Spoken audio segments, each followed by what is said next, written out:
to $1,000 a day on cocaine. For about 12 months, he was devastated. We had a bad time with him, and he'd cry for hours and hours. Nearly 6 months would go by before Andy found the strength to face his fans. In July of '82, he appeared on Good Morning America to confess his drug and alcohol abuse. It was his first public appearance since the split with Victoria. I have been to hell and back, I suppose, literally. You did, in fact, have a nervous breakdown, is that correct? Yes, I had a very, very bad nervous breakdown, actually. Andy bared his soul, blaming the breakup for his decline. I want to tell the story now. I turned to drugs for a month. I did quite an awful lot of cocaine, which I no longer do. I gave up everything. I started missing tapings of Solid Gold. I would not turn up for tapings. Very bad boy. I didn't care. I didn't care about people. I didn't care about life. I thought so much of the girl, and I still do. I just fell apart. It put me in an incredible position, a terrible dilemma, because to speak out on my own behalf and to reveal the fact that the problem had been ongoing and that was the reason for the breakup would have been to add to the already tremendous burden that Andy was carrying. And so I chose to remain silent. Totally off the drugs? Totally off drugs. For a few months, Andy really did seem to be off drugs, and he landed another job, this time as the lead in the Broadway production of Joseph and the Amazing Technicolor Dreamcoat. I knew my sheepskin days were gone. Opening night was extraordinary. His brothers Barry and Morris came to see his Broadway debut. It was one of his proudest moments. He got great reviews, but the very next night, Andy called in sick. He used to say it was because of his throat, but of course it wasn't. And they bought that for a while, and then they realized what was happening. I couldn't get him out of bed, you know. He would just, his door would be locked and he couldn't come out. Over the next 6 weeks, Andy called in sick 12 times and was forced to leave the show. It happened, he'd break his heart because he was sorry.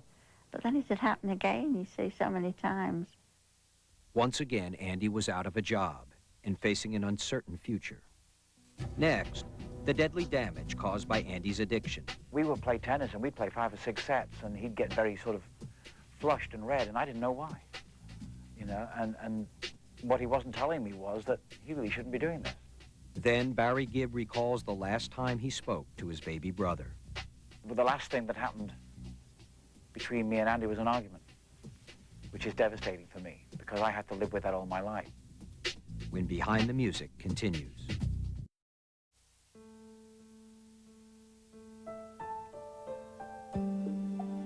By the time he was 25, Andy Gibb's drug and alcohol abuse had destroyed his career as a pop star, a TV host, and a stage actor. But he managed to find a new outlet for his talent. He played Vegas nightclubs and took his show on the road to small venues around the country.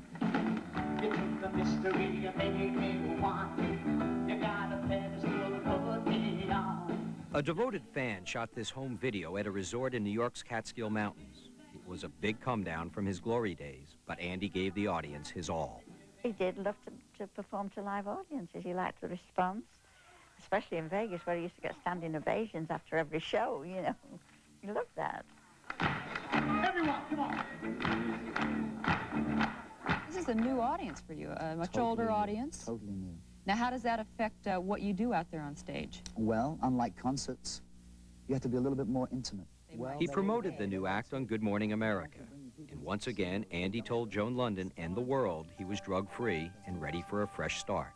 So it's not true that there is still a drug problem? No drug problem. And there is no drug way. problem today? I only had one drug problem in my life, and I'm never going to go through that again. But the truth was, Andy was about to head into one of the worst periods of drug abuse in his life. And again, his mother was there to witness it. She says during his binges, he was a tyrant, ordering his staff to get cocaine for him. If they failed, he fired them.